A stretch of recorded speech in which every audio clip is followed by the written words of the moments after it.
வேளாண் வகை பிராமணர் அல்லாத உடைமையாளருக்கு சொந்தமான நிலங்கள். வேளாண் வகை வந்து பிராமணர் அல்லாத உடைமையாளருக்கு சொந்தமான நிலங்கள். பிரம்மதேயம் பிராமணருக்கு கொடையாக வழங்கப்பட்ட வேளாண் வகை வந்து பிராமணர் இல்லாதவங்களுக்கு சொந்தமான நிலங்களை தான் வேளாண் வகைன்னு சொல்லுவாங்க. பிரம்மதேயம் வந்து பிராமணருக்கு கொடையாக வழங்கப்பட்ட நிலங்களை தான் பிரம்மதேயம் சொல்லுவாங்க.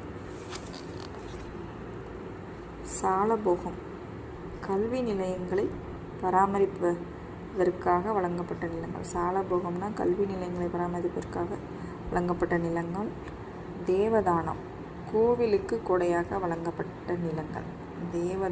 தானமாக எதுக்காக கோவில்களுக்கு கொடையாக வழங்கப்பட்ட நிலங்களை தான் தேவதானம்னு சொல்லியிருக்காங்க.